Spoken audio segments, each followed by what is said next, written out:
ನ್ಯೂಸ್ಗೆ ಸ್ವಾಗತ. ರಾಯಚೂರಲ್ಲಿ ಆಟೋ ಮತ್ತು ಕಾರಿನ ನಡುವೆ ಮುಖಾಮುಖಿಯಾಗಿ ಆಟೋ ಪಲ್ಟಿ ಹೊಡೆದು ಆಟೋದಲ್ಲಿ ಇದ್ದವರಿಗೆ ತೀವ್ರ ಪೆಟ್ಟು ಬಿದ್ದಿದೆ. ಆಟೋದಲ್ಲಿ ಇದ್ದಂತಹ 9 ಜನರಿಗೆ ಗಾಯವಾಗಿದ್ದು 3 ಸ್ಥಿತಿ ಚಿಂತಾಜನಕವಾಗಿದೆ. ರಾಯಚೂರು ಜಿಲ್ಲೆಯ ಮುದಿಗಲ್ ಪಟ್ಟಣದ ಆಶಿಹಾಳ ಬಳಿ ಘಟನೆ ಸಂಭವಿಸಿದ್ದು 4 ಕಾಲುವಿರುತವಾಗಿದ್ದು ಆಕ್ರಂದನ ಮುಗಿಲು ಮುಟ್ಟಿದೆ. ಗಾಯಾಳುಗಳನ್ನು ಸ್ಥಳೀಯ ಮುದಿಗಲ್ ಸಾರ್ವಜನಿಕ ಆಸ್ಪತ್ರೆಗೆ ದಾಖಲು ಮಾಡಲಾಗಿದೆ. ಕನ್ನಡಿಗರ ಮೆಚ್ಚಿನ ನಿಮ್ಮ ಎಜೆ 24/7 ನ್ಯೂಸ್ ಕನ್ನಡ ವಾಹಿನಿ ಇದೀಗ ಟಿವಿಯಲ್ಲಿ ಲಭ್ಯ. ವೇಳೆ ನೋಟಿಸ್ ಕೊಟ್ಟಿದ್ರೆ ವಾಪಸ್ ತಗೋತೀವಿ.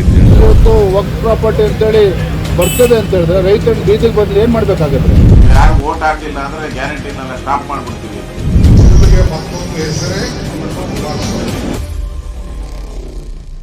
ಕರ್ನಾಟಕ ಮತ್ತು ದೇಶ ವಿದೇಶ 360 ಡಿಗ್ರಿ ಸುದ್ದಿ ಹಾಗೂ ಉತ್ತರ ಕರ್ನಾಟಕ ಬೆಳಗಾವಿ, ಬಾಗಲಕೋಟೆ, ಧಾರವಾಡ, ಹಾವೇರಿ, ಗದಗ, ಬಿಜಾಪುರ ಜಿಲ್ಲೆಯ ಕ್ಷಣ ಕ್ಷಣದ ವಿವರವನ್ನ ಪಡೆಯುವುದಕ್ಕೆ ಎಜೆ 24/7 ನ್ಯೂಸ್ ಕನ್ನಡ ವಾಹಿನಿಯನ್ನ ಲೈಕ್ ಮಾಡಿ, ವಿಡಿಯೋಗಳನ್ನ ಶೇರ್ ಮಾಡಿ, ಕಮೆಂಟ್ ಮಾಡುವ ಮೂಲಕ ನಮ್ಮ ವಾಹಿನಿಗೆ ಸಹಕಾರ ನೀಡಿ ಮತ್ತು ಚಾನೆಲ್ ಅನ್ನ ಸಬ್ಸ್ಕ್ರೈಬ್ ಮಾಡಿ. ಧನ್ಯವಾದಗಳು.